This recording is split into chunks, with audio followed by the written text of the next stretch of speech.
किसी भी वकील की फीस को कैसे तय करें। जी हाँ दोस्तों, ये काफ़ी इंपॉर्टेंट कन्फ्यूज भी रहता है, काफ़ी इंपॉर्टेंट टॉपिक भी है। आए दिन लोगों के क्लाइंट के बीच में और वकील के बीच में विवाद होता ही रहता है। एंड में जाके कहीं पर विवाद बढ़ भी जाते हैं फीस को लेके ही। तो आज का जो पूरा कन्फ्यूज रहता है, आपको कैसे तय करनी चाहिए कि एक वकील की फीस आपको कैसे तय करनी चाहिए, पूरी एक्सप्लेन करूंगा मैं वीडियो में। तो चलिए दोस्तों, नो टाइम पास नो बकवास, सीधा करते हैं काम की बात। मैं हूँ हंस। सेकंड बात दोस्तों, कमेंट में नंबर ना छोड़े। अगर आप मुझसे ही बात करना चाहते हैं तो अपॉइंटमेंट लेके बात कर सकते हो, डिस्कशन पूरी डिटेल मिल जाएगी। देखिए दोस्तों, आपको पता है कि केस 2 टाइप की होती है, एक तो सिविल केस हो गया, एक क्रिमिनल टाइप का केस हो गई। अब आपको उस केस के लिए, मान लीजिए कोई भी केस है आपके पास, आपका कोई केस है, चाहे वो मैट्रिमोनियल वाले हो गए, फैमिली केसेज हो गए, चाहे कोई चेक बाउंस का हो गया, एक्सीडेंट दुर्घटना का पैसा दिलाने रिकवरी वाला हो गया, ठीक है, इस टाइप का कोई क्रिमिनल केस हो गया, मान लीजिए सिविल केस में काफ़ी कुछ आते हैं। तो इस सिचुएशन में आपको कैसे वकील की फीस तय करनी चाहिए। देखो, ऐसा कोई एक्ट नहीं बना है प्रोफेशनली कि भाई आपकी तलाक केस की फीस इतनी होगी, आपके 498 की इतनी फीस होगी, आपके क्रिमिनल रेप केस की इतनी फीस होगी। वह आपको कोर्ट पहले से ही, सुप्रीम कोर्ट आपको पता होगा, एडवोकेट ऐसा कोई एक्ट नहीं है। वकील अपनी मर्जी से कितना ही ले सकता है, क्लाइंट अपनी फ्रीडम है, दोनों फ्रीडम है। क्लाइंट अपनी चॉइस से कोई भी वकील कर सकता है और वकील भी अपनी चॉइस से कितनी फीस ले सकता है उसका एक्सपीरियंस के अकॉर्डिंग। कई बार ये सवाल भी मेरे पास आ जाते हैं कि सर, साथ वाला जो सेम कोर्ट में है वो वाला 20,000 ले रहा है, उसी कोर्ट में बैठने वाला 50,000 ले रहा है, तो ये क्या डिफरेंट। देखिए, वो उनका एक्सपीरियंस होता है, कितना एक्सपीरियंस होल्डर आप देख रहे हो एडवोकेट। क्योंकि कई बार आप देखते हो एक नामी वकील होता है, उसके बाद ज़्यादा क्लाइंट जाते हैं, मुँह मांगी की फीस भी मिलती है। एक और वहीं पर वकील होता है, वो बिल्कुल फ्री बैठे हैं, उनके पास केस नहीं जा रहा, वो बिल्कुल कम पैसे में करना चाह रहा है, लेकिन एक नॉलेज के बेस पे उनका पैसा लिया जाता है, तय की जाती है, वो अपने डिपेंड पे होता है। तो ये माइंड में तो आप डाउट निकाल दीजिए कि साहब इनका क्या फीस होती है। कोई फिक्सिंग नहीं होती, अपनी इच्छा अनुसार फीस लेते हैं। लेकिन तय कैसे करना चाहिए। देखिए, हमेशा वकील की फीस को आप 2 टाइप से सेटल कर सकते हो, 2 टाइप से बात कर सकते हो एग्रीमेंट के साथ स्टार्टिंग में। कई बार ये भी होता है, आपको मैं एक और चीज़ बता देता हूँ कि अभी मेरा चैनल है हंस लीगल प्राइम, इस पे कंसलेशन की फीस होती है 600 रुपये, ठीक है भाई। मेरी बात करने की 600 रुपये फीस है 30 मिनट की। अगर आप मुझसे मीटिंग करना चाहते हो तो उसकी फीस है 5,000 रुपये, ठीक है। इसी प्रकार से कई वकील ये कहते हैं कि साहब हम मीटिंग के कोई पैसा नहीं लेते, बिल्कुल नहीं लेते साहब, कोई भी कंसलेशन फीस बिल्कुल नहीं लेते कोई भी वकील। वो अपना अपना प्रोफेशनल होता है। अब ये मेरा एजुकेशन है, आपको एक सिंपल लैंग्वेज में समझाता हूँ मैं। कोई टीचर है, वो पढ़ा रहा है आपको, अब कोई ट्यूशन की फीस ले भी रहा है, कोई फ्री में पढ़ाना भी चाह रहा है, तो वह उसकी चॉइस है, उस पर डिपेंड करता है वह, ठीक है भाई। कोई तो फ्री में पढ़ाना चाह रहा है, कोई फीस लेके पढ़ा रहा है, वो अपनी अपनी पसंद है ना।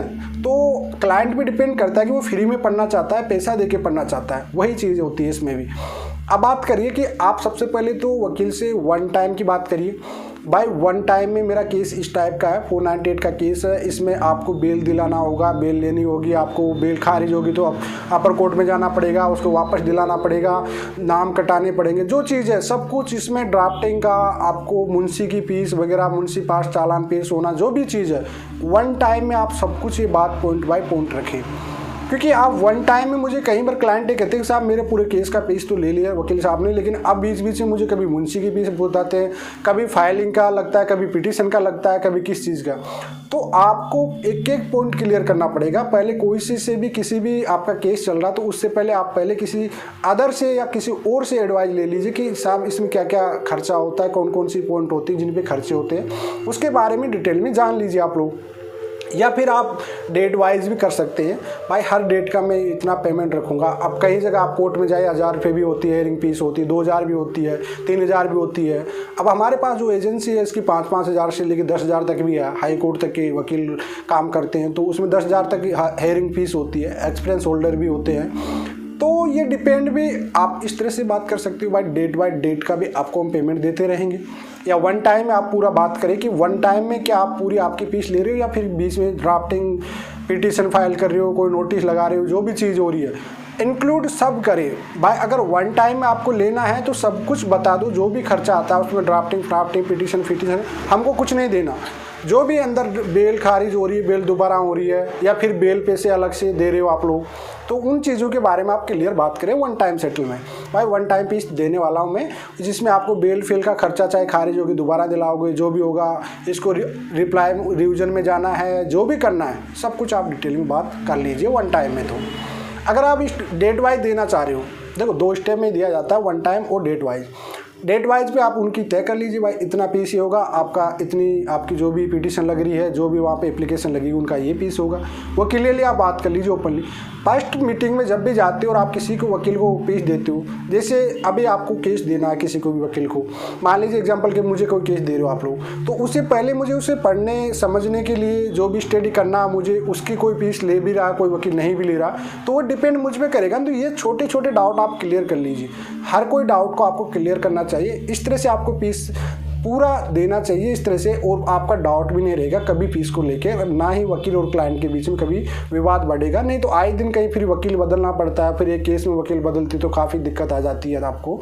तो उस सिचुएशन में आपको पहले ही ये डिसाइड कर लिए, जब भी पहली मीटिंग होती है आपको, जब भी केस उनको रेफर कर रहे हो उस सिचुएशन में, भाई उनका फाइलिंग चार्ज क्या है। कोई भी केस फाइलिंग करते हैं तो उसका चार्जिंग क्या ले रहे हैं, हायर रेटिंग क्या लेंगे, आप वन टाइम में देना चाह रहे हो तो क्या सब कुछ उसमें इंक्लूड होगा, ऑर्डर या जजमेंट तक आपको होगा।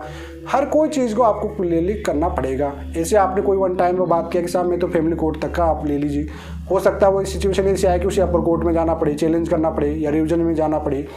तो ये आपको पहले गहराई से, क्योंकि आगे चल के अगर आप वकील चेंज करते हो तो बड़ी दिक्कत आ जाती है आपके केस से रिलेटेड। तो ये पीस जो मैन होती है क्लाइंट के बीच में और वकील के बीच में, ये सबसे बड़ी दिक्कत आती है।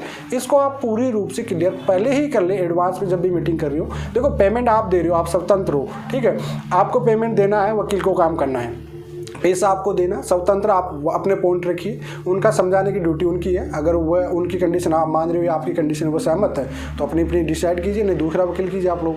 भाई ज़बरदस्ती तो है नहीं कि आप यही वकील कीजिए आपको। अगर उनकी कंडीशन देखो, भाई नामी वकील है तो वो अपनी कंडीशन पे काम करता है, अगर आपको पसंद है तो करिए, नहीं करना तो नहीं करिए, वही डिपेंडिंग है। भाई जैसे हो गई मेरी कंसल्टेशन फीस, भाई जिसको बात करना तो करिए, नहीं करना तो नहीं करिए, वही सिचुएशन होती है दोस्तों। तो आई होप दोस्तों आपको जो कन्फ्यूज रहता है वो क्लियरली मैं इस वीडियो में बता दिया। फिर भी अगर कोई डाउट रहता है तो कमेंट में पूछ सकते हो। चलिए आज के लिए इतना ही। जय हिंद, वंदे मातरम।